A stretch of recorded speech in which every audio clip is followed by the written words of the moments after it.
Greetings, greetings, greetings, and salutations. Welcome, everyone. Welcome, one and all. It is another edition of Revolutionary Hoodoo, New Orleans Voodoo Secrets and Recipes. This Monday, this Monday, February 17th, 2025. Come on in, come on in. We are now going live. Welcome, one, welcome all. We'll give you about a moment or so to come on in. Jumbo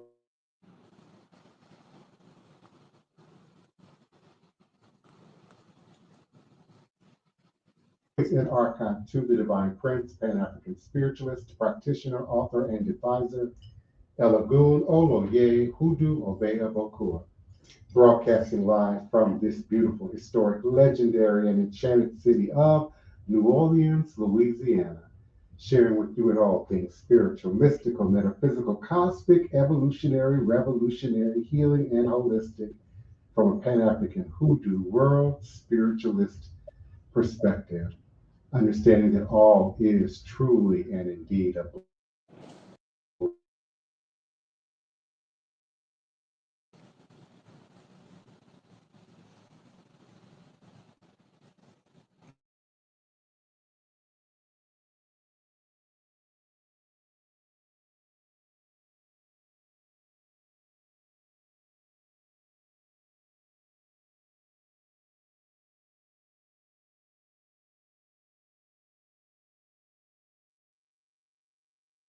I think he froze again.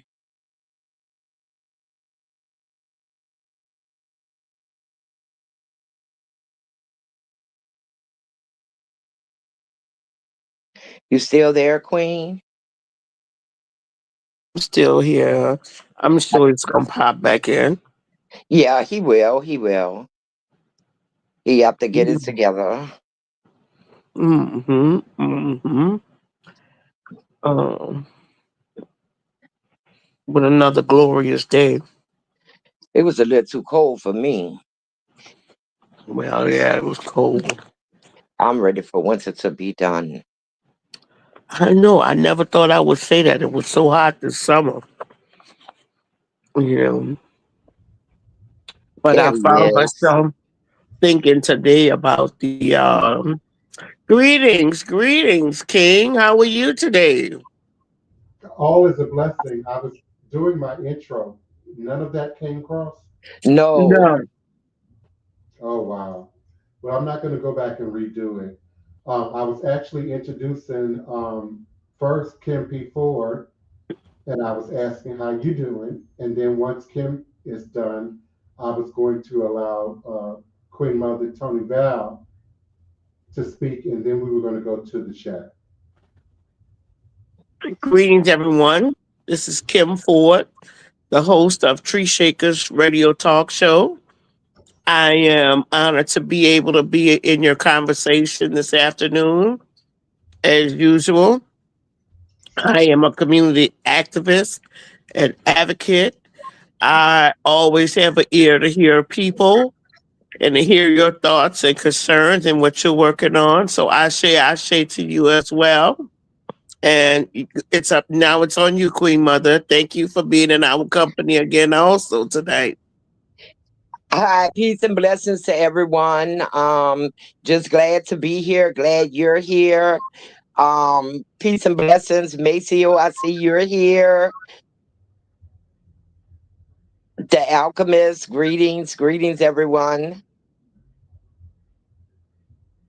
And thank you so much for that and for continuing to join me here weeknights, Monday through Friday at 9 p.m. Central Standard Time.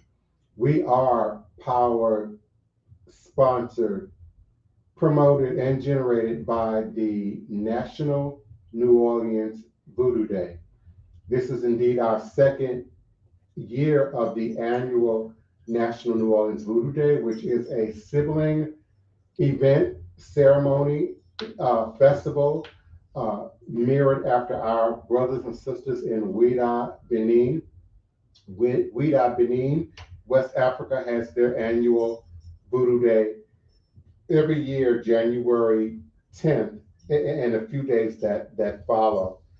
And so normally we would also have our National Voodoo Day in January, but due to the Super Bowl and other scheduling conflicts, we will be coming together this year, April 4th, 5th, and 6th. We will actually have our press conference on the 4th. We will have our symposium on and art show on the 5th, and then we will actually have our day of Voodoo Day on April 6th. Sponsorship of New Orleans National Voodoo Day is an opportunity to uplift a celebration of healing, remembrance, and culture while promoting your business to a broad and diverse audience. Your support helps us to build something meaningful for our city, and it benefits your brand along the way. So let's grow together. New Orleans National Voodoo Day preserves the traditions that made our city unique and enriches our community. Join us in creating a cultural legacy. Sponsorship starts at just $500, offering opportunities for visibility and community impact. Let's celebrate, honor, and heal together. Please visit us at www.vodouday.org to donate and to learn more. And we certainly do appreciate you. As I was sharing with Sister Val and Kim before at the top of the hour, I'm literally just walking in the door from our weekly Creole class on Monday nights at the Healing Center, and also our Voodoo choir rehearsals on Monday night at the New Orleans Healing Center. And certainly we are preparing for this illustrious grand event that will be taking place April 4th, 5th, and 6th, where we will have a participating delegation coming from Haiti, Benin, West Africa, Togo, Nigeria, Ghana, Paris, and the Pan-African diaspora. So we certainly appreciate your participation, your support, your donations, and certainly plan to come out and join us and be a part of this powerful healing event. Greetings to the alchemists. Maceo, thank you so much for joining us, as always, live in the chat. Let's see, your comment, The Alchemist. Divine Prince, I cannot tell you how many times I've been going through a depression or something tough, and I've remembered me stating all is a blessing if you can just see beyond the veils. Well, I certainly appreciate that. I'm grateful. I'm truly honored, of course. But I created that mantra for myself, probably in similar circumstances than what you might be experiencing right now. Many of you know I was a young teenage runaway at 15 and spent many years homeless, chronically homeless, and on the street. I was 30 years old before my mother and I, had healthy communication. And she told me for the first time that I was diagnosed with autism at a very young age. And, she just never told me as an educator and devised her own system of mentorship and assisting me, to sort of keep up, with the group as it relates to school. But I had no idea that I had any real credible mental health issues or learning disabilities until I was into my 30s. And so I created All is a Blessing as a mantra, probably right around the end, middle to the end of the late 1980s. And so that was my purpose. I call it a useful distraction. And I mean distraction in the most healthiest context.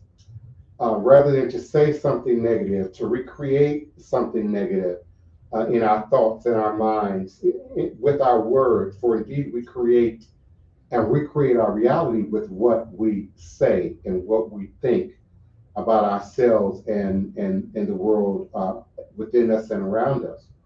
So all is a blessing takes out all any doubts, takes out any presumed negative connotation or implication, and leaves open the space for God and the ancestors to create and recreate a reality that better mirrors my best interest. So I appreciate your comment, Alchemist, and that you too find it powerful and that it works as well for you. Greetings, King Solomon, love and light, honor and respect. Thank you so much for joining us and coming on in. Maceo says, ever since these National Voodoo live chats, I've been in recently with the Prince myself. His life has been falling into place very rapidly, day by day, and I don't know why, but I'm flowing with it. Well, we certainly appreciate that as well, Maceo. Thank you so much for that. We certainly appreciate you. That's one of our goals of the show, to certainly educate and re-educate our community and the world about what voodoo truly is, and how we live and operate and heal within it each and every day. But certainly giving us the real world right now skills and abilities to what I call result oriented work, to manifest positive, life changing, reliable, repeatable results right here and right now in this present moment and time space. Unlike other religious platforms, we aren't sort of waiting on the great by and by. We aren't, sort of waiting on, God to fix it and work it out tomorrow. We understand that we are indeed God and an extension of God, and have access to those skills, talents, abilities, and resources that can affect change for us in the most present moment in time space. So we certainly appreciate that. I have found a new sense of persistence and resilience and inner strength in the spirit and leveling up every day. And Tariq Lopez says Alafia. And we certainly appreciate that. Again, coming out of Creole class and Voodoo choir rehearsal, and we had a brief impromptu NONVD meeting, National New Orleans Voodoo meeting.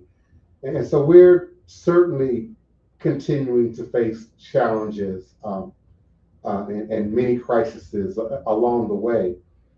So it is as healing and therapeutic for us as it is for you, Maceo, and for others who might be listening and experiencing us right now. Certainly, the alchemist, there is healing in the hands of our great mothers, but there's also healings, within this tradition. And so, just doing what we know and doing what we understand, while continuing to learn and progress and advance, is the way to go. So me at 58, I'm still yet now trying to learn another language, Haitian Creole, and better my French, so that when our delegation from Haiti arrives and our delegation from Benin arrives in the next month, I'll be prepared to at least communicate to some degree and understand what's being said without always depending on that interpreter. And of course, all is a blessing, and the mantras and affirmations and uh, chants from the Fad that we utilize as a part of our regular practice helps me as well as others within my house and my ministry to maintain a sense of balance, tranquility, serenity, and certainly to affect Iwa Pele, Yoruba for good and balanced character. So we certainly appreciate that feedback, and we invite you to continue to share your experience and share your journey, and at some point power up your camera and your mic and come on in and join us and share with us. I certainly appreciate my co-hosts for being consistent with us. I appreciate those who are now listening and viewing from my Facebook profile, from our Black in New Orleans Then and Now, from our Black Hawk Voodoo page and group, from my Facebook pages. I have more than one. From LinkedIn, we appreciate you. YouTube, we certainly am thankful and grateful for you and for archiving on every show. Thank you, X, and the formerly known as Twitter community, my Earth Cam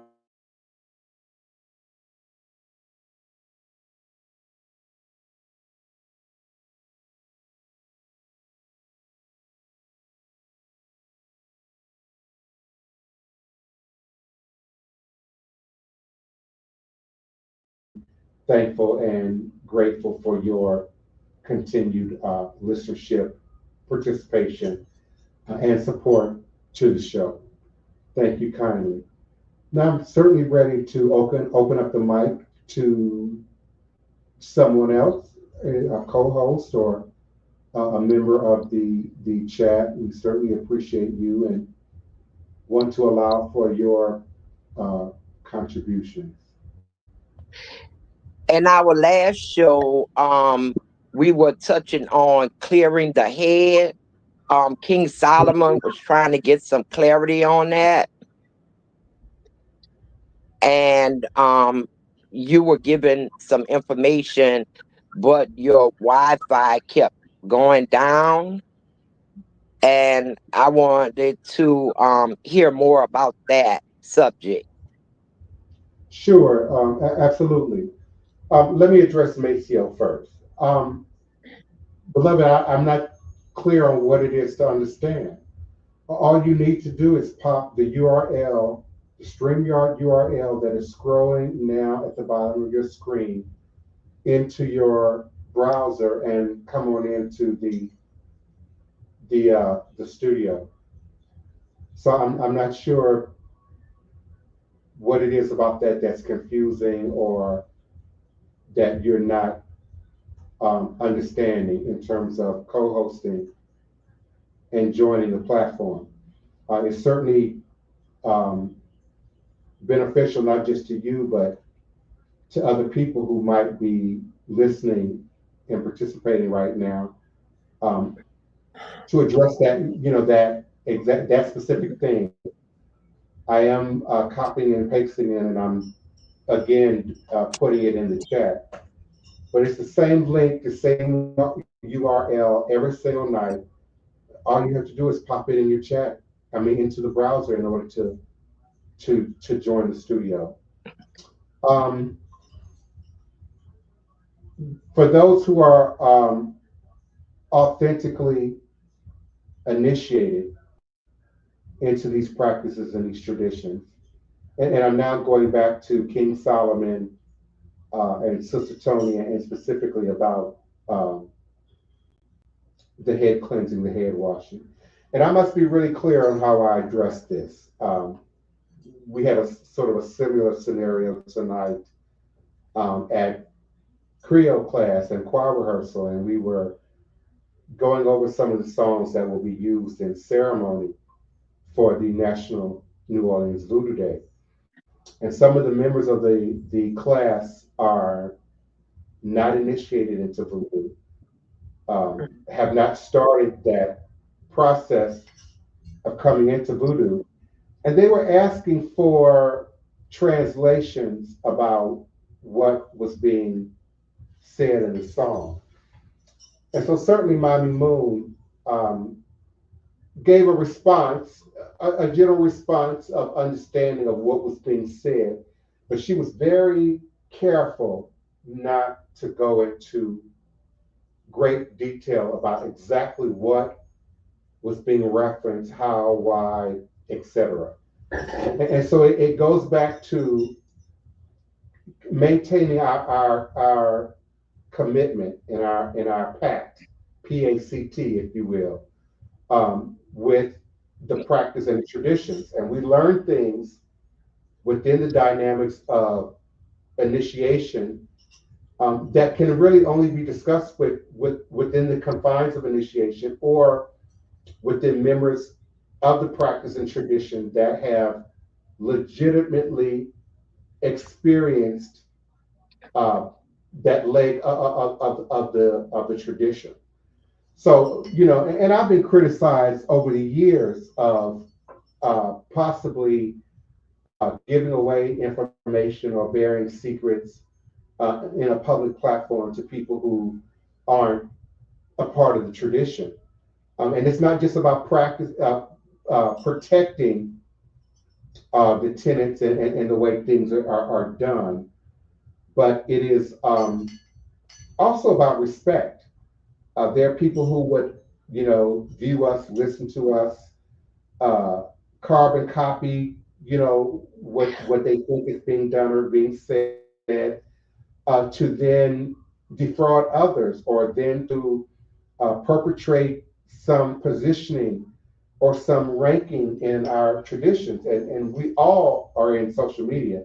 So we all see it every day on TikTok. We see it on Instagram, the whole copy and paste. There are, we're going to call them creators, content creators, who have created very successful platforms, 100,000 people, but all they do is copy and paste other people's information. And when they are speaking about it or reading it, you can tell it's a copy and paste. I Googled it, I found it in a book, I found it in an encyclopedia. They have no knowledge whatsoever. It's the mispronunciation of the words, it's the misuse of certain references to what the process may or may not be. So I'm saying that again, leading up to responding directly to the head cleansing. Now, if we're talking about King Solomon received a hand of ephod.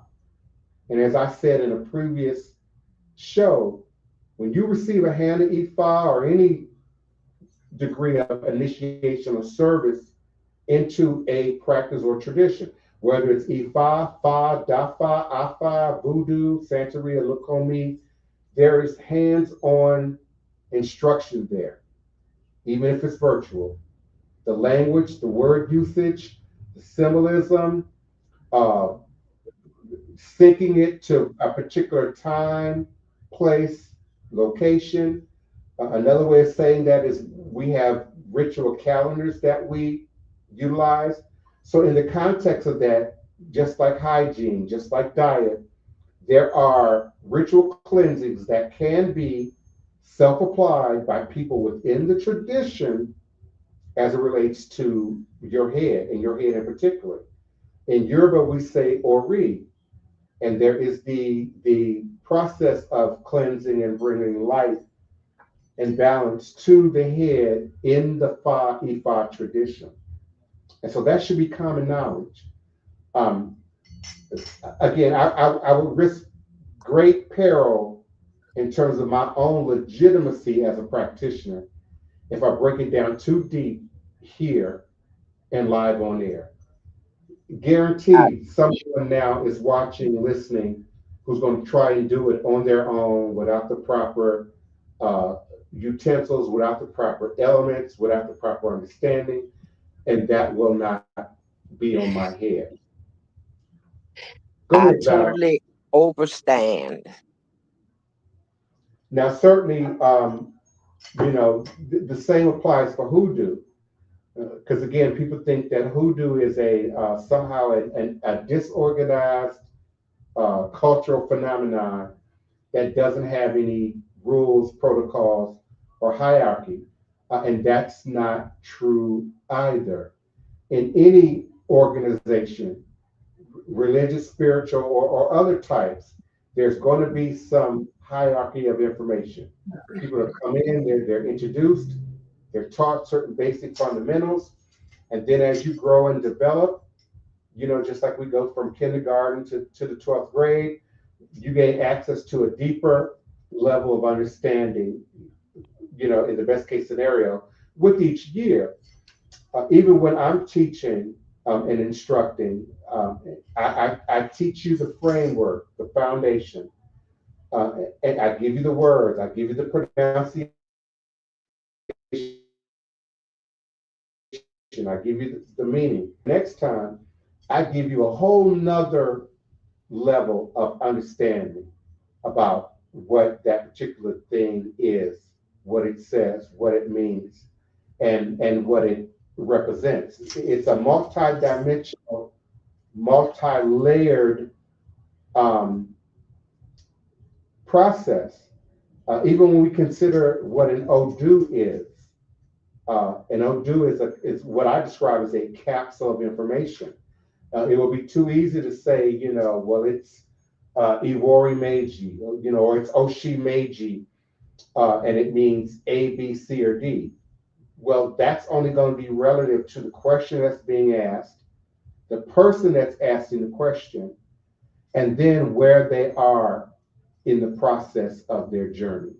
So, for those who are in Ifa, Yoruba, or Santeria, or Lukumi, Yoruba based traditions, Kandable, there are head cleansing processes and ceremonies that really should be a part of your regular ritual week, particularly on the white day, where you should be able to apply these processes to your head.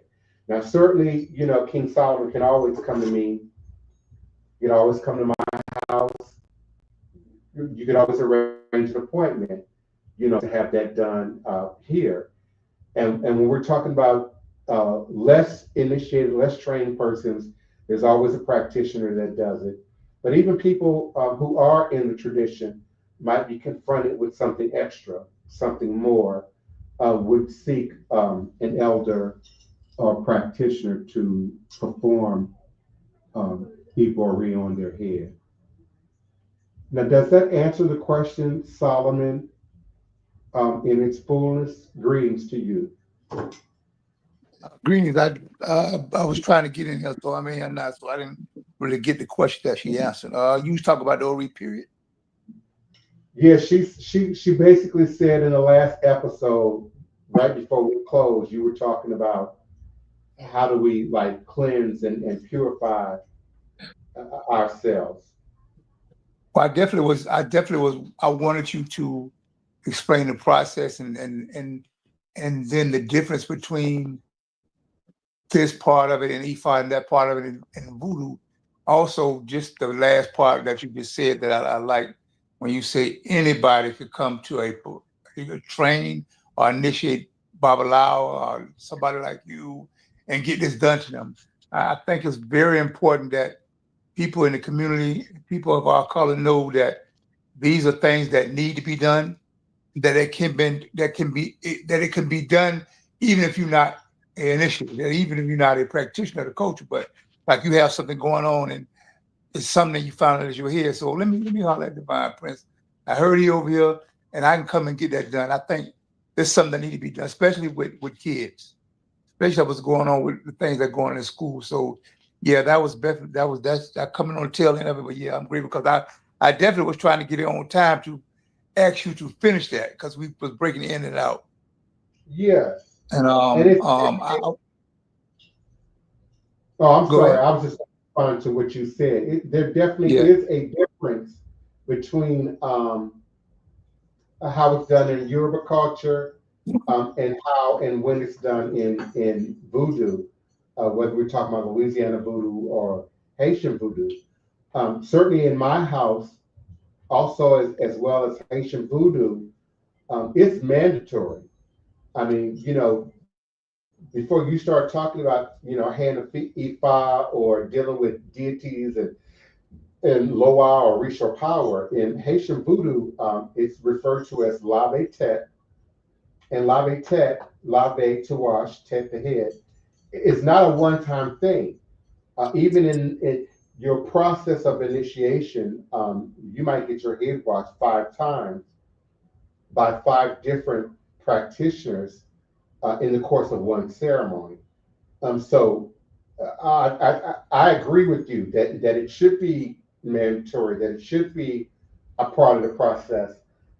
And if I didn't make it clear, I offer that it should be the earliest part of the process before you start inviting in spirits, taking on energy, and just generally being open, to the world, nakedly, if I can use that word, and innocently in some cases, particularly when you are coming into these traditions brand new.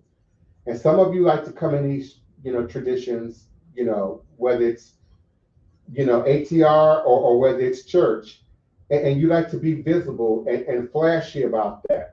You got a new Bible, and you want everybody to know, that you can speak in tongue, and you feel now that you got to go and prophetize and witness to everyone. That's all about visibility and ego.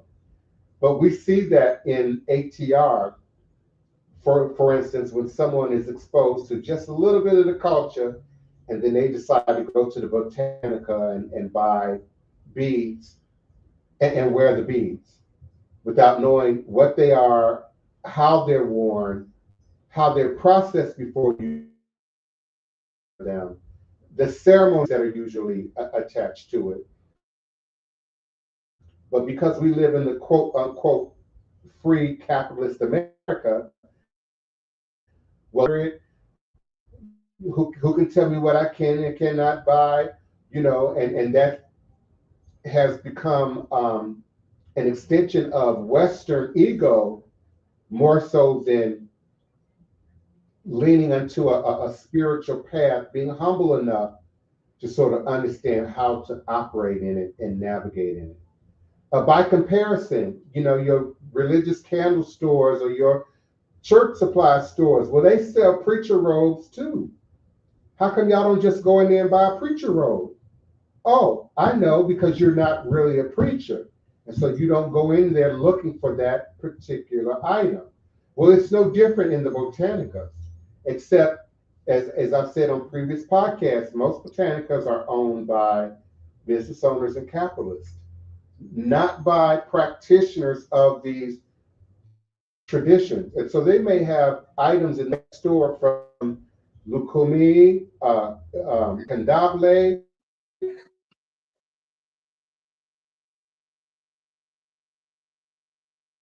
Can you hear me? I I can hear. hear you now.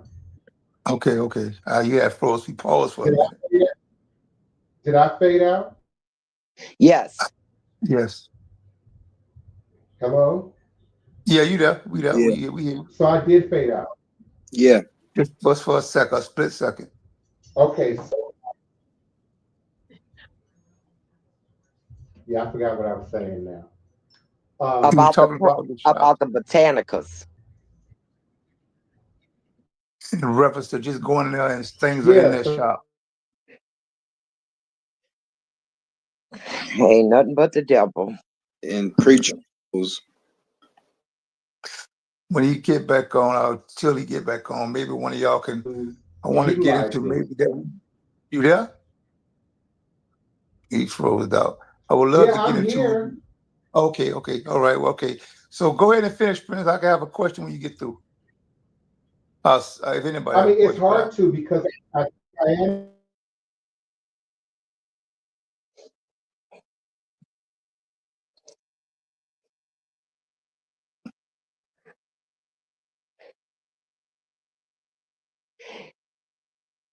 is your router moved by the window?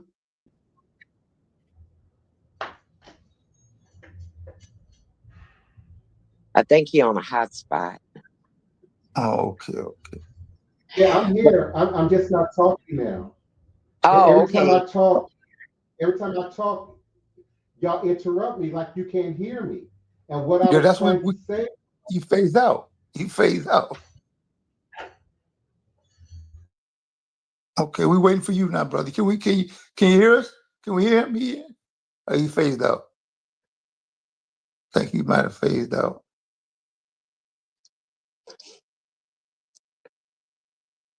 I think he phased out. I think it's gang stalking. Hmm? I think it's gang stalking. Every What is night. that? You know what's going on with the Whenever there's Wi-Fi. something going on that is in the Most High's eyes, like positive or Oh yeah, for it's sure, necessary. There's going to be a Yeah. sound of a bird. There's going to be a train, a plane, something out of your control that is a real distraction. That it just Yeah. distracts. It might take your thought process away. It might be the Wi-Fi. Something always happening whenever God's will is being done. There's always, when you're highly favored by God, you're also highly favored by the devil. So that's what's going on. I totally agree. I believe I agree with that. And I tried to explain it every night. And so I was accused by one member of the chat of not allowing other people to talk. And I had to beg him to understand that when the Wi-Fi goes out, it does not look the same on both ends. On my end, there's nothing wrong with the Wi-Fi. And I'm talking, there's no indication that there's anything wrong until I hear King Solomon say, "Can you hear me?" And then I stopped. So I started explaining 5 times. Explain just now. 5 times I've tried to say the exact same thing. So I need everybody under the sound of my voice to hear me clearly. I am on AT&T Wi-Fi hotspot. I'm not trying to do all the talking. I'm not trying to overtalk anybody. I'm begging y'all every night to contribute to this podcast. But if the internet is going in and out, I can't always hear you, and you cannot always hear me. And that's why Sister Tony tries to pick up when I fade out and start talking. King Solomon, I need you to do the same thing. Maceo, thank you so much. I need you all to do the same thing, but I need you all to hear me. It is the Wi-Fi. It is not me. Okay? Okay. It Okay, could we be. It could totally be possible. understand. It could be possible. I just tried something. When you're talking, if everyone else tries to mute their mic while the prince is talking, it could be like everybody's mic being on and it creates extra static turbulence. Because when I have my mic on, when Prince started talking, I cut my mic off and I could hear him way better. It might be if your mic is muted or unmuted. It might have something to do with that. I get the same thing here also. Yeah, I'm Yeah. gonna try that. Thanks, Maceo.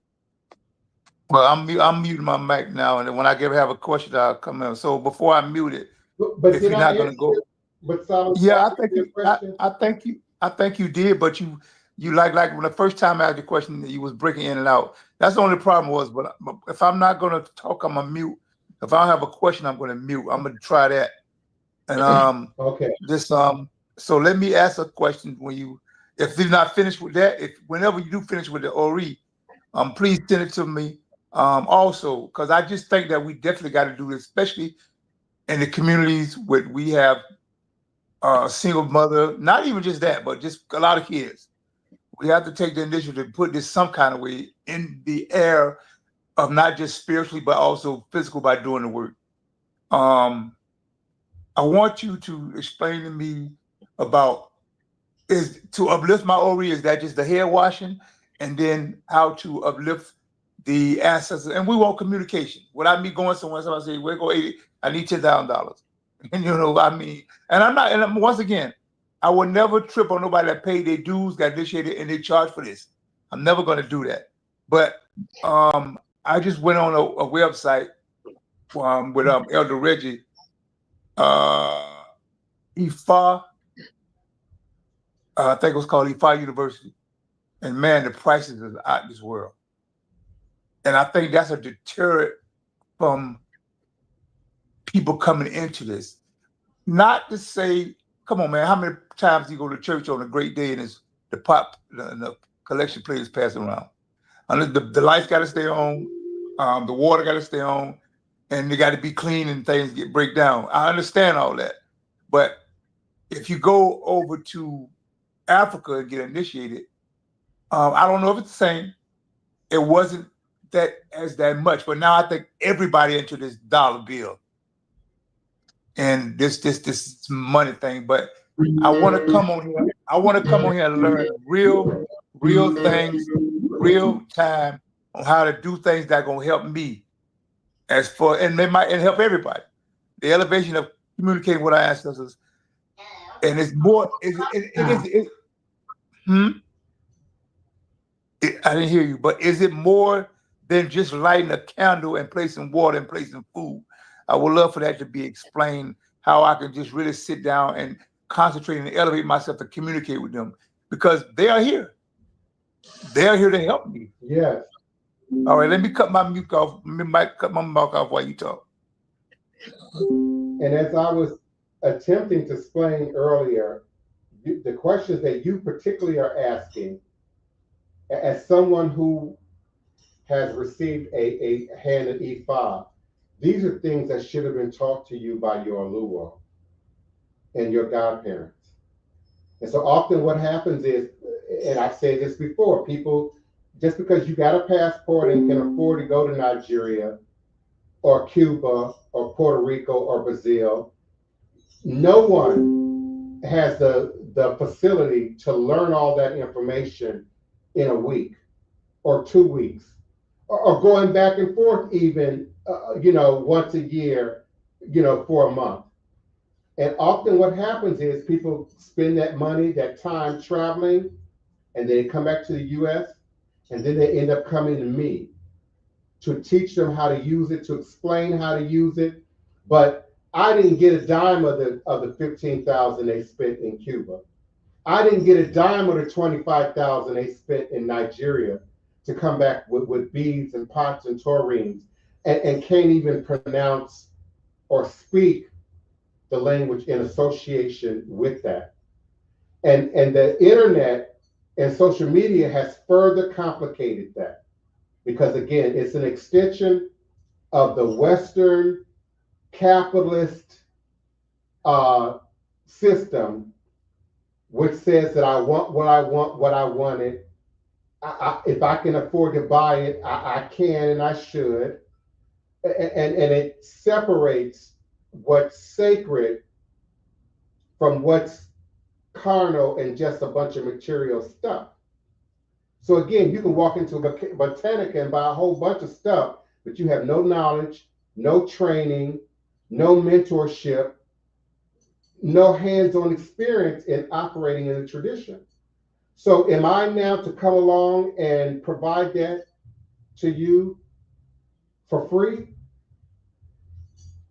I don't eat. Sister Tony can tell you this: I don't eat, I don't sleep, I rarely have time to do anything personal for myself. Rarely. But are you suggesting that I should be doing that for free, and to what cost? I'm not suggesting that, but Divine, we let's lock off. Let's forget about Africa, for Cuba and all these other places. But we live in New Orleans, and where is that being done at? Do you remember when I first met you? Let me really break it down. How I first. I didn't hear the question. Where's what? How where do we find this at? I mean, do you remember when I first met you? Let me explain how I first met you. I was calling find somebody like you. That's me. Yeah, but Divine, you got Divine. Remember when I first met you? You did Blog Talk Radio. I was selling drugs and on drugs. You did Blog Talk Radio, and then you have elevated to this, and it's God bless, it's a blessing, and elevated to this. Now you're on the Voodoo board. Where's you have no time, and if not just me coming to you, it's man. I know a bunch of people that's hustlers on the street that really want to come this way, and I see I don't play with nobody. I don't play with nobody. I'm not initiated. It's not. I'm not initiated. Step to me and not let me respond. No. You asked me a question. The question that I'm asking is, how can we find somebody if we can't? Like you say, I know 50 people. Hold on, I can't hear you. Let me. But you gave an answer specific to me. You said that I don't have time. You know nothing of my schedule. You just said you time for. So Mo, you just said. Because you just said it out your mouth, you say you don't even have time to do things for yourself, and are you to do this for free? Because I'm doing exactly what you're asking for other people. So when do I have time if I'm training hands-on the way you just described every day, 6 to 8 people a day with no help. So when do Right. I have to eat or sleep? And I'm doing You ain't gonna have exactly, no time. You're I'm not doing gonna have no exactly time. what it is that you're asking. Right. But you're not gonna have no time. Hold on. Let's unpack what you said. So Okay. where are the people that have no time at all on their hands, but to sit and hold your hand through the process every day? I'm gonna tell you who those people are. They're either going to be rich Right. and don't need to worry about paying their bills, don't need to worry about paying their rent. So they're either going Right. to be rich or have absolutely nothing else better to do. Now, the Right. people Right. who don't have anything better to do, that's who you're finding in social media. That's who's Right. showing up in your DMs talking about ancestors got a word for you. Let me do a reading for you. They're offering free readings, discounted readings. Those people have nothing to do. Because once you Ashe. start doing this legitimately, as you described, I call that ministry. From a place of ministry, you have no choice but to run this like an organization. Otherwise, Right. it's chaos. So the framework that you just used, we can look at churches in the same way. A lot of Right. Right. successful churches start as a storefront. It's one minister, maybe, and his wife and his kids. You get a dozen people that come in, and then they create a real bond. And he's able to work with them every day and mentor with them every day. And then those people feed the financial coffers, the tithes, and the offering plate to help that church to grow. I grew Right. up in like this. Then we ended up on radio. Then we ended up on TV. Then we had 12,000 members and a $6 million temple space. So now you need staff, you need other ministers, you need deacons, you need a mother's board, you got to pay to keep the lights on, you got to pay to keep the bills on. So that picture that you keep painting, and this isn't directed to you personally, but that concept is a trick that is often used in our community to keep us stuck and stagnated. So you look at the projects, the hood, the poorest communities. Usually they have 5 or 6 storefront churches, but then one huge mega church that sits right in the middle of that community. Okay? The storefronts are struggling just to make sure they got heat on a Sunday morning. They got poor members who are bringing what they have and what they can, but not much. But you go to the mega church, they got Sunday school, they got classes, they got a daycare, they got services to assist the homeless, they got food pantry, they got clothing Can I add closets. something to what you're saying, Prince? Go ahead. You made me think about something, but after coronavirus, because I'm a Christian minister's grandchild. I don't really go. I go. I'm not Christian anymore, but I still go to see my elders. But when Corona started, a lot of those churches are the elders, and they're done. They're empty. Like mega churches are like only 20 people now, and it used to be 100 because they all died. Coronavirus took out majority of the elders of the church everywhere. There's churches they're dying. Like they're still dying. I just left a reverend's funeral. He was 95. Like everybody's dying, and the young people are not getting to church. So like wisdom at a young age is not always accepted by the elders. So I realized that I was talking to the wrong people, and I'm supposed to be trying to save these children, because if we don't get these babies right, then it is over for the future, you know. So my question is again, Prince.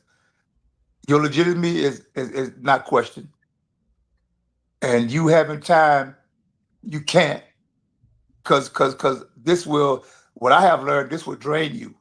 It will drain you, and then if you don't take care of what you got to take care of, you get like me, you get sick, and then things happen in your personal life. That's crossing. So my question really is again, where do the community find? Because everybody communicate, even your community is true me. If everybody just come to you, bro, you'll be bombarded. There's no way you'll even be able to do a radio show. So my thing is, again, what do we do? Is basically, this was my question. What do we do to just get this out there? And then we know that with getting this out there, there's going to people that's going to come on, that's going to wait a minute, there's $1 here, there's $1 there. I can do this, I can do this. We don't want that because there's actually lives. When I come to you, I put my life in I want everybody to understand when I go to somebody like Prince, it's my life, not just my life, it's the life of my family. But that deal with that people in. But I've never told you I didn't have time for you. No. You just no. I'm going on the comment that you made here. You said here, where do you have the time to do things for yourself? Right. Because see, I'm selfish. Hold on. But your point was about practitioners having time for the community. So that's what I said. My whole time is for the community. So much so that there's no time for me. And the community will suck you dry like vampires. And then move on to the next house. Then move on to the next church. Then move on to the next popular spot. So that's why I'm forcing you to be specific about what it is you're saying. Who do you know is doing what you just described? It's mentoring, it's teaching, it's got all the time in the world to work hands in hands with people. Who is that you know? Where are they at? That's probably be a gym. Somebody there's really nobody. That's unless we have this temple to go to, and that's even been bought. That's even with 20 people. I like to say something. Please do, but let me say this before you do. My point is, what you're describing does not exist. That's what I'm saying. It doesn't. It's a lofty idea of what religion and voodoo is less religion and more cultural practice. I'll show you. It's going on 24 hours a day for me, and it should go on 24 hours a day for you, not you personally, you as a practitioner. Go ahead. Okay, back in 1983, I moved from the lower Ninth Ward uptown to First and Dryads, First and Deneo. And I walked a lot up there. It was a whole new world to me, anybody from the Ninth Ward and been in those two places. And literally, I would walk from First and Deneo to the Methamine Project. I was dating a guy and his mother lived in the Methamine Project. I walked all over that area. I would walk from St. Charles to Jackson Avenue. And I swear I knew 20 botanical locations.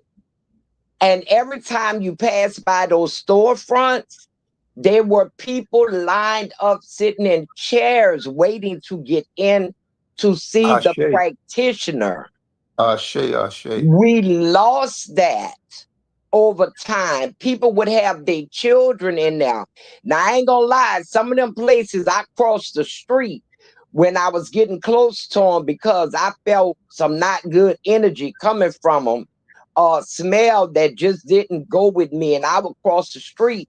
But some of them I would actually go in because, of course, they would be selling incense and charms and gree bags and stuff, just being curious. At this time, I still had my mother's teachings, and I was still putting stuff together that what she was practicing was actually voodoo. We don't have that anymore, and that's what the community needs. Divine Prince is one of those practitioners that has opened up to do these works, but he can't do it alone.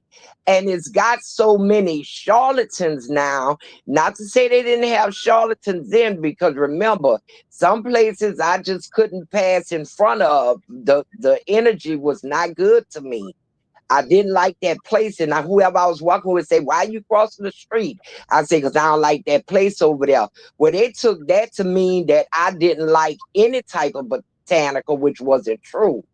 but it's not enough of us out there that's doing those things. And also, you need help doing that. All those botanicals, they had somebody, one or two out front, while the practitioner was in the back, kind of like a doctor's office, you know. And Divine Prince is basically by himself trying to do all of this. We need more practitioners. I'm not familiar with the other practitioners too much in the city, like Sally Ann and a few other ones and stuff, or how they do their thing. But that just, okay, you have her doing her thing, you have Divine Prince doing her thing. So that's still just two people to service all of what we need in the city of New Orleans, and that's not going to work. And if I can, it's not all on the practitioners, Solomon. The game has been changed by pop culture and social media. And social media has given people a false sense of access to these practices and these traditions. I can get it in a book. I can just tell me what books I need to read. I hear that every day. Okay. Oh yeah, that Betty Crocker. Watch so and so's videos, and basically they're trying to, um, um, in the best case scenario, they're trying to learn through very shallow demonstrations. Because as I said earlier in the show, no one who's legitimately operating in the system is going to reveal the insides of this tradition on camera. They're just not. If you've seen any documentary that I've done, we do not reveal the secrets and go into a whole lot of detail about what's going on in the practice. You got to be in the room to learn that. And that's why I said, you know, coming out of prison, when you were my godchild, I never told you I didn't have time for you. No. I wasn't.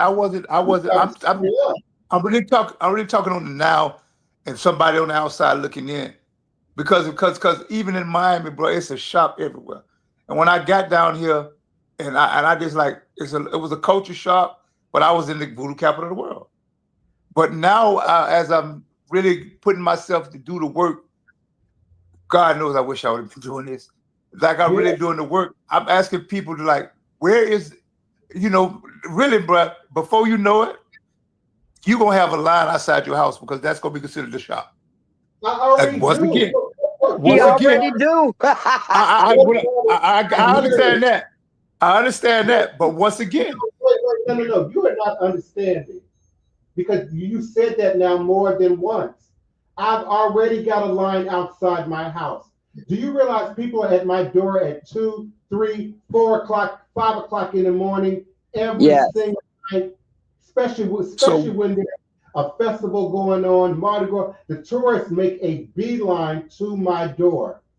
I had to put a sign on my door just to keep my neighbors from complaining about the traffic. Some of those people would knock on the neighbor. If I don't answer my door, some of those tourists would knock on my neighbor's door and ask where I was. To find me. So now I have 13. So now I have 13 Ring cameras and a sign on my door.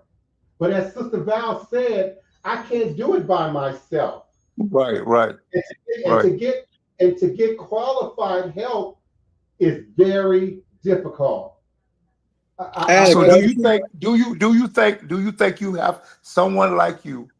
Do you think you have to get together with the heads? I guess that's what the voodoo board is. And maybe this has to be a shop, man.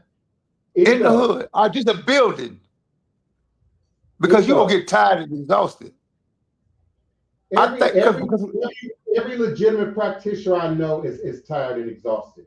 And to put it in context, every legitimate pastor I know, regardless of what you feel about Christianity, but I mean the legitimate ones, is tired and exhausted. Even in a church with 10,000 people, you're going to have the same 50 people who are going to be committed, who are going to show up on time, who are going to clean up the church, who are going to come to assistance. The rest of them are only going to show up on Sunday morning, Easter morning, and Christmas. And you're not going to see them the rest of the year. Only 10% are going to pay their tithes. The rest of them are going to put $1.25 in the plate. So no matter what the organization, there's always been this phenomenon of the most dedicated holding it together. Now, I could be bigger if I had more help, but I'm human. And now that Right. I've Can I ask taken you a on, question? go ahead. You said something that spoke to me. You said the community will burn you out.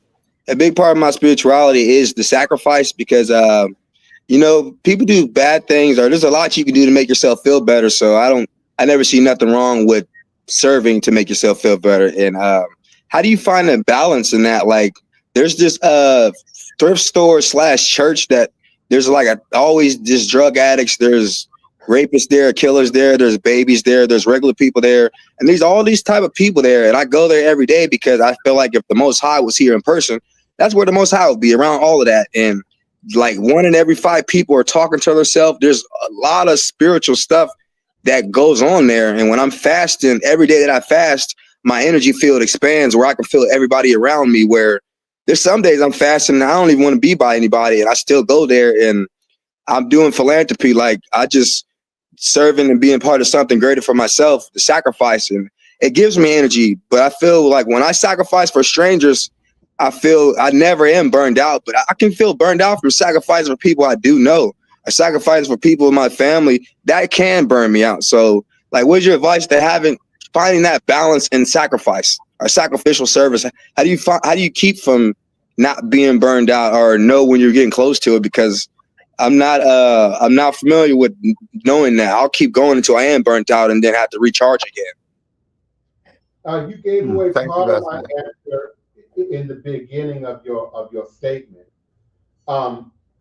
My healing comes through helping others.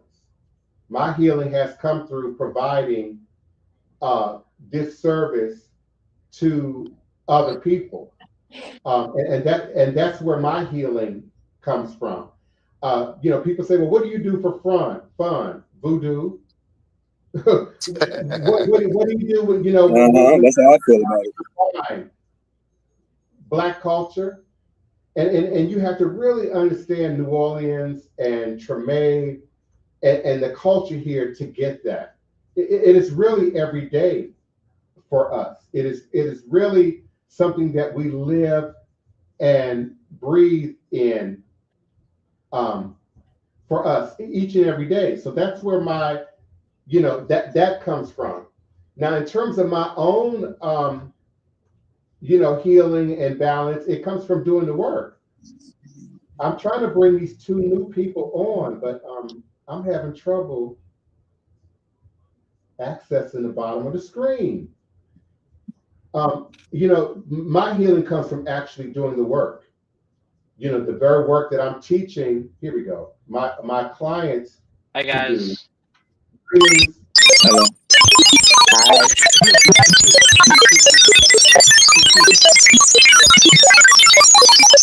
Uh-oh. I don't know what that is, but So, unfortunately, you need to let them back out, Divine.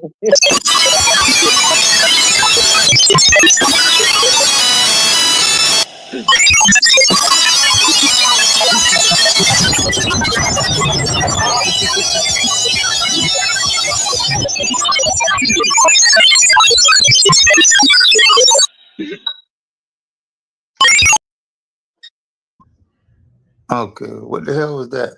That's better. That was I don't wild. know, but I recognize that little beat that it was, but I can't put my finger just what it went on. And it goes on to a horror movie. That was a frequency. Yeah, but they used Okay. it. They used it in a horror movie before. I know that frequency, sound, the beat. It's gonna come to me what that is. But what I want to say to Maceo is, I love that you go out into the public and do your ministry, but you have to protect yourself because you can run into some seriously bad people. You leave yourself open to their energies, especially, if they touch And I you. have, because I was letting people come into my house, and I stopped because I had an incident with that when I got some stuff taken from me. So yeah. No, I'm talking about more spiritually. Like, be careful who you hug. Be careful who you let touch you. And the Yeah, that's what I was general saying. Like public. I would like some of those people on the street. I remember when I used to be on the street with them. So some of those people, I let them come in my house and give them a meal, and everything would always be fine until one day I decided to step away for a second, and all hell broke loose when I left somebody in my house in a certain area by herself. So I don't let people come to my space anymore, and I go out. But yeah, I have ran into situations with bad people. So I try to be really discernment. A lot of people lack discernment, and you got to be knowledgeable, and I try to keep my discernment up. And also, not just bad people, people with bad spirits on them.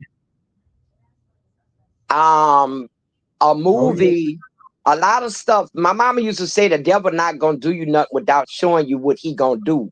In his arrogance, because he feels you're too stupid to know what he's even showing you. And Hollywood has been one of those great purveyors of Satan showing us what he's going to do.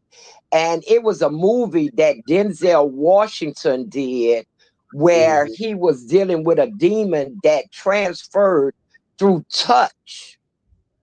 And it can pass from person to person just by them touching them. That is very true. Yeah, that's why you're supposed to shake with your right hand, because it's a neutral charge. You shake with the left, you taking in energy from people. Yeah, that's very true. Yeah. But some of them don't even have to shake your hand. They can just touch your shoulder, give you a hug, bump into you on the street. Yeah, that's why, like, if somebody touches you, you ever get the urge to brush your shoulder off, and they kind of feel like you disrespecting them. It's like, Yeah. no, brushing is a very real thing. If you touch me and I brush your hand off, even though you're not touching me anymore, it does move that energy away. Yeah, somebody touch you and your hair stand up. And if you brush that off, it does get it off of you. Yeah, be very careful out there in the general public. I used to walk around. All those different types of people. I used to walk around with a sage incense burning when I go inside the bars and stuff. When I just walk, before I go back to the ancestor market, and that really helped me. And I know it worked, because some places when they want me to go in, it was too strong for them. They gave me flack about doing it. And I would never go back to that place, that spot again. But this was a good thing. I have this like seraphim. It's a type of angel. It's like this metal cherubim angel. I keep it close to my heart sometime, and it's actually saved my life in certain situations. It's hard to explain, but yeah. And whenever I forget, in my mind, I always close my eyes, and like in my mind, I put up a force field and I expand it. And whenever I forget to put that invisible shield up, something's always going wrong in public, on a city bus, wherever. And I gotta always remember to put that shield up. I think we have an invisible force field that can literally expand miles. And I just had to always remember when I leave my house to close my eyes and put up that invisible shield. Yep, please don't think I was saying you didn't have time for me, but I just dealing with real situations. And I remember Dr. Joy, once she would tell me, she would say, everybody got things. You got a wife, everybody got a wife or a husband, everybody gonna have a real job, but this is the work, this is where you at, this is what has to be done. It's just what it is. This ain't back then. This is what it is now. I just feel like, man, people like you have to come in with something. And I know it's probably going to get like, damn, because I'd be like, what the hell is? And me, I'm selfish. I'm gonna admit, when I start coming to you, bro, it'd be like, if I come there and 5 people there, I get pissed off. If I call you, I can't get a picture. I know that's wrong, and I know that's wrong. But again, I know that's wrong. But again, you're describing something you have no knowledge of. I don't have 5 people in my house. No. I'm making a comment about me. And my clients make an appointment. So there's never two people running over top of each other. No, but that's not that's not what I'm saying. What I'm saying is me. When I deal with people like you, and I know that's bad because I know I'm not the only one that feel like that. Man, I want to go see Prince. I got a problem. Well, you got to make an appointment. Man, I don't want to make an appointment. I'm telling him to go fight myself, and I know that's wrong. And what I'm saying is I know people drag for you. They take your time because man, I have so many problems. I have so many problems. Yes. You can't show up at your doctor's office without an appointment. You can't show up in an emergency room without an appointment. They're going to make you sit there for 12 hours before they see you. So that's right. Y'all's expectations about what should be happening in ATR are not always realistic. Sometimes they're based on our past church experience, and which is not the case with you. But then in other cases, we have this fantasized ideal of what, you know, a Black world and Black religion would look like. And when you start putting it down to the practicalities of a thing, that's practically doesn't make sense. That's practically not realistic. There's no counselor. There's no therapist that I could show up at their door at any hour of the day or night because I got a problem. Let's work it out. Right. If I have an emergency, the therapist's going to say, go to the hospital, to 911, go to the emergency room, and then they're going to schedule an appointment for you later. There's just no way. There's no person out there that has the ability to be on scene, on point for an entire community 24 hours a day without any help, without any assistance, or without any funding. It's just not realistic. Unless you paying them to be just your spiritual advisor, like some celebrities, and you paying them the big bucks to be on call 24 hours, that's not gonna happen. Right. But for me, I think, well, the way I see the world is, that's just something that I just regrettably and selfishly expected. I got a problem. I know I go to Prince. Let me get it. And I know that's not fair and that's not right. But so my thing is, you know, I understand there's a lot of people, a lot of people do, a lot of people call you, but there is people, we just have to, I don't know, bro. I'm asking. I don't have the answer. You can't go to the dope man house 24 hours a day, unannounced. Can you? No, you cannot.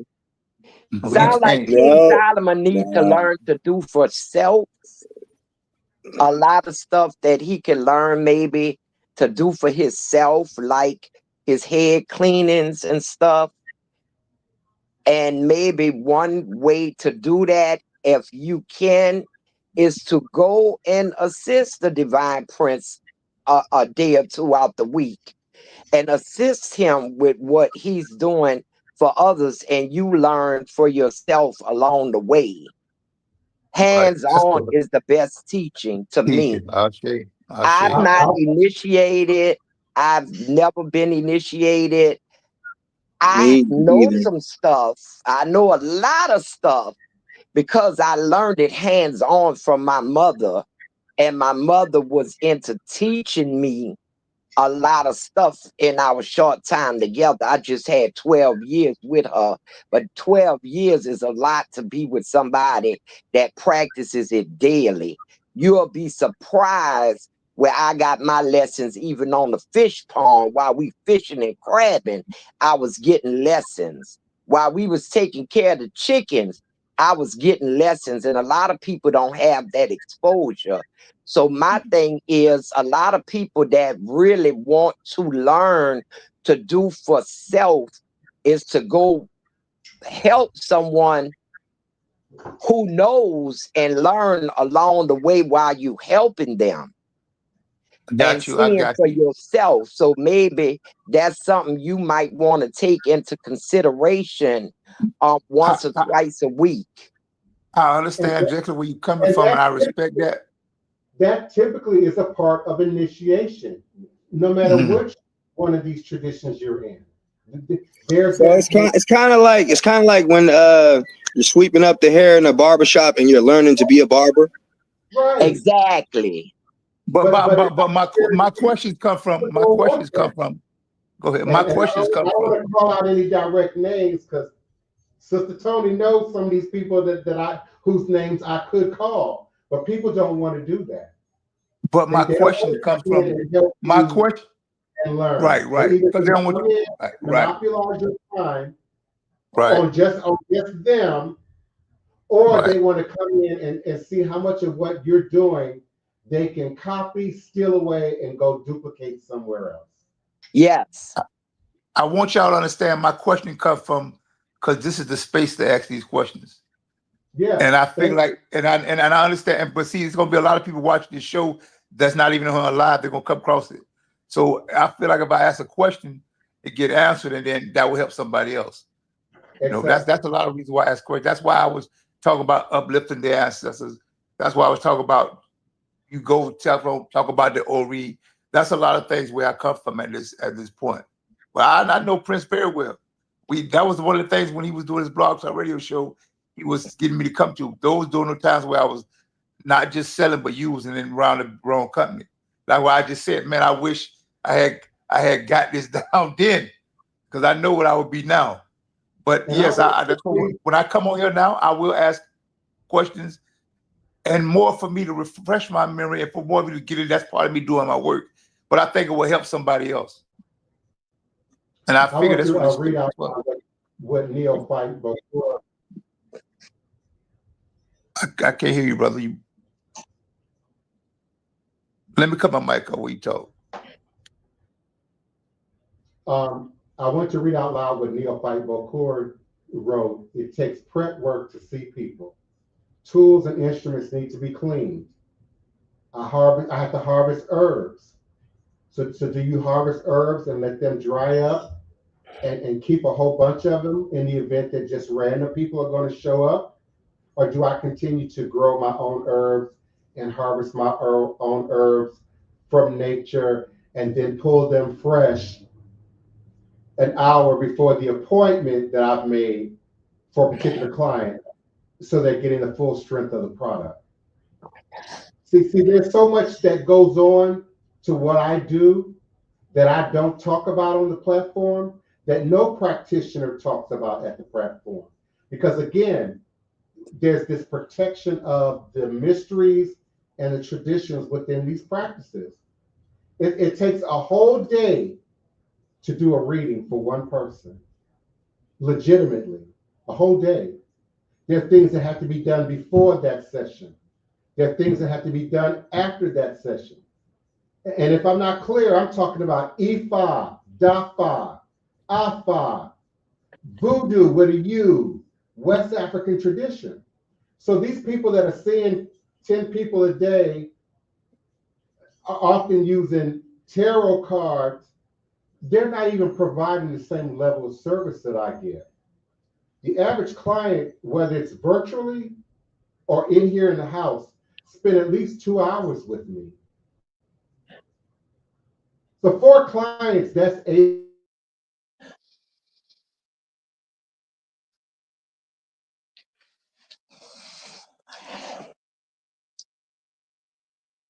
You broke down. Make sure that the annual National New Orleans Voodoo Day continues to be a success and continues to happen every year. So no, I don't have a whole lot of time for myself. If I had more motivated, I have to be careful of how I'm going to say this. If I had more motivated students, yes, more motivated apprentices, then I would have a little extra time to wash my ass and get something to eat. But I don't. I had a real good assistant in here, bilingual, spoke Spanish fluently and English. All she wanted to do was cook and clean. She couldn't help me run the business, didn't want to help me run the podcast. I couldn't even get her to monitor the chat for me. So getting help is not an easy thing to do. I'm not trying to sound like a white woman from the 40s You know, good health is so hard to find. I'm not trying to sound like that, but But you're telling the You truth, are so Prince. funny, Prince. You're funny. You're so funny. You're telling the truth. Growing up, my mother did animal husbandry, and you have to tend the herbs, you have to water the gardens. She did animal husbandry, and she kept maggots, and you had to literally make maggots with meat. I mean, she put that on people. I know now she put that on people who most likely had diabetes and they had sores that wouldn't heal. And she had me out in the swamps catching turtles so that I could see if the turtles had leeches on them. She kept leeches because leeches attached to your skin, wrapped with a gauze, could suck out abscesses on your body. And then she burned them and get them off. But she had me helping her and learning along the way. Oh, that's what that's for. That's what this for. That's what that for. And that's a lot of work. I can tell you that's a lot of work for one person to do. On a large scale, that job is tremendous.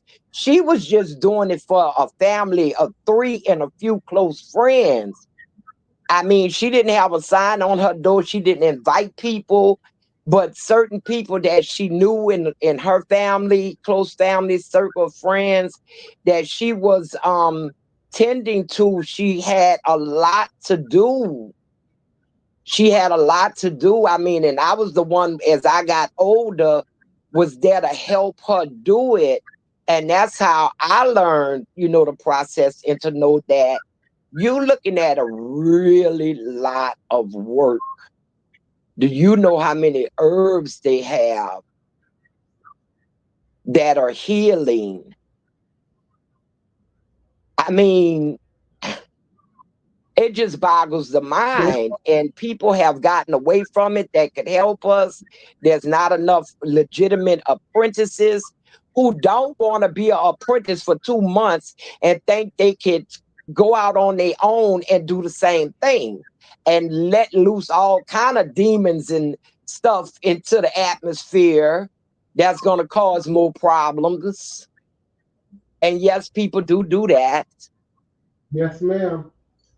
You I've got initiated these. everyone, and Uh, 90 days later, they was on Duality, TikTok good and services. bad and everything. I mean, you got these people that'll buy these books. I know one years ago when I met, and they showed me they had 3 books wrapped up in some kente cloth. And when I looked at them, I'm like, what is you doing with that? Oh, yeah, I'm getting into it. I'm practicing. I'm like, girl, you trying to learn voodoo from Betty Crocker cookbooks? That's what I call a book. Voodoo by Betty Yes, Crocker. indeed. And she was like, oh no, they got this, that, and the other thing. They got spells. I said, Necromanian girl, stuff. what you trying to learn from a book I've been practicing all my life? I will hurt you if you don't go put that shit down somewhere. Excuse my language. But she didn't, and she kept going. And she one of the problems we have now. Yes, indeed. Yes, So indeed. I mean, it's a thin line. My mama told me when I asked her to show me different things and to show me how to, do spells and stuff. And one thing she said, it's a thin, thin line between good and evil. Mhm. I've And always you're heard too that magic young. takes more than it gives. You're too young to know the Yes, difference.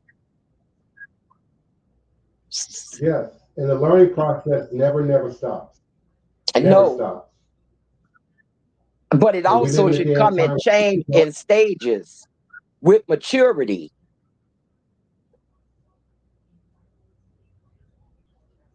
well, we are well over, so I'm going to begin to bring the show to a close. The Wi-Fi is getting really wonky. I thought this was a good one. I certainly appreciate you, Solomon. Excellent Okay. questions, excellent Okay. motivator of conversation. I certainly appreciate you, Maceo, for joining us. And Yes. hopefully you'll become a good co-host with us. Thank you so much, I sure Queen will. Mother. Thank you so much, Sister Kim Ford. I certainly appreciate Tariq and Queen Successfully and S. Marie, and certainly Neophyte Bokur. I certainly appreciate your consistent love and support and participation. Did I miss anyone? I got Maceo. Yeah, I certainly appreciate everyone. And I look forward to doing it again tomorrow night at 9 p.m. U.S. Central Standard Time. But I have to say this one thing before I close. I don't think we talk enough. We talk a lot about problematic ministries, problematic preachers, problematic churches, and certainly that can translate into ATR, problematic voodoo priests and mambos and hogans and babalaos and ianifas. But we rarely talk about the problematic clientele. And some of the things that you all are referencing, people are not doing it anymore, is because of the clientele. The population has changed greatly since the invention of the internet. And people want it their way, like Burger King. They want it 24 hours a day, like 7-Eleven. They want the TikTok way. Yeah. And they're not really trying to learn it and give it respect. So some of the donation is just to elicit respect. I've learned in my own experience, people don't respect free. People don't respect free. Your grandbaby's got a baby doll and they want to wash the baby doll hair. Which shampoo are you going to let them use? That $80 bottle you got at Macy's or that 99-cent bottle you got at the Family Dollar? Which one are you going to let them use? And adults have the same attitude when it comes to purchasing and buying, especially in our community. They'll buy a $10,000 bag, but then look for a discount. In fact, I got another way to say it. We say it here in the South. They beg for what they ask for what they want and beg for what they need. Ask for what they want, beg for what they need. Ashe, brother, Ashe. So I look forward to sitting with you all again tomorrow night. Y'all cracking me up, Betty Crocker Voodoo, Microwave Voodoo. Yes, indeed. And I look forward to sitting with you all here again. Kim, did you want to say something before we end the call? Just thanks everybody. I have enjoyed the conversation. It is so and it is in so much agreement that I hear, and I'm just learning so much, and I'm just thankful every time I'm on to be able to listen and be and learn, and be learned about it. So thanks to everybody. Thanks for your comments. Thanks for your conversation. Well, we certainly appreciate you. And you and I got a lot of work to do with these politicians and this coming election. So we've got to get together, Kim P. Ford, and get on the job. We might need to go down and clean them steps off at the city hall again. At the Oh, courthouse. definitely. And also I need you to come on to my show. I need to record and put you on my show also. And I mean, just to be able to be a part of the conversation, I'm so excited and I'm so impressed by each and every one of you, and I thank you for your participation and your willingness to share with others and be so open and learned about it. Yeah. Wonderful. So I look forward to seeing you all tomorrow night. Solomon, give me a call, shoot me an email. All right. Let me know when you come in. Now is the time. Oh, and I neglected to say, my production team is here. They will be here for 3 weeks. We are now working on the next episodes and installment of my coming TV show. We have kind of settled in on the type of programming this will be, and so it will be a docu-series. It'll be a lot like a documentary.